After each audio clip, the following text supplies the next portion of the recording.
Hello bakers, healthy version of biscuit உங்கள் குழந்தைகளுக்கு தேடிட்டு இருக்கீங்களா? உங்களுக்காக தான் இந்த வீடியோ. வாங்க ராகி பிஸ்கெட் எப்படி பண்ணுறதுன்னு பார்க்கலாம். அன்சால்டட் பட்டர் 125 கிராம் எடுத்துக்கிறேன். இப்போ இதை பீட் பண்ணிக்கிறேன். உங்ககிட்ட பீட்டர் இல்லைனா விஸ்கு கூட பயன்படுத்திக்கோங்க. இப்போ இது கூட வெனிலா எசன்ஸ் அரை டீஸ்பூன் ஆட் பண்ணிக்கிறேன். அடுத்ததாக ஐசிங் சுகர் 80 கிராம் ஆட் பண்ணிக்கிறேன்.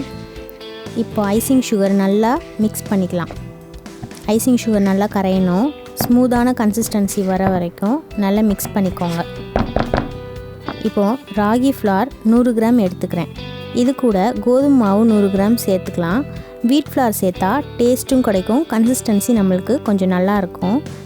இது கூட பேக்கிங் பவுடர் அரை டீஸ்பூன் ஆட் பண்ணிக்கிறேன். லாஸ்ட்டாக கொக்கோ பவுடர் ஒரு டேபிள் ஸ்பூனும் ஆட் பண்ணிக்கிறேன். இப்போ இதை எல்லாத்தையும் நல்லா சலித்து எடுத்துக்கலாம். ஜென்டிலாக எல்லாத்தையும் ஒன்று சேர்த்து கையில் மிக்ஸ் பண்ணிக்கலாம். இப்போ எல்லாத்தையும் ஓரளவுக்கு மிக்ஸ் பண்ணின அப்புறம் பால் 2 டேபிள் ஸ்பூன் ஆட் பண்ணிவிட்டு கொஞ்சம் பீட் பண்ணி லூஸான கன்சிஸ்டன்சிக்கு வர வச்சுக்கோங்க. அப்போ தான் பைப்பிங் பேக்கில் போட்டு ஃப்ளார் மாதிரி நம்ம வைக்கிறதுக்கு ஈஸியாக இருக்கும்.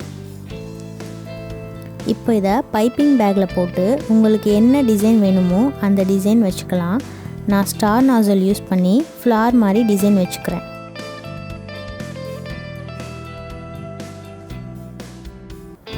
இப்போ இதை 180 டிகிரி செல்சியஸில் 25 மினிட்ஸ் பேக் பண்ணிடலாம்.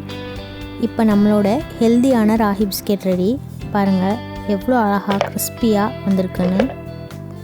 இதை ஏர்டைட் கண்டெய்னரில் போட்டு ஸ்டோர் பண்ணிக்கலாம். 10 டேஸ்க்கு உங்களுக்கு சூப்பராகவே இருக்கும்.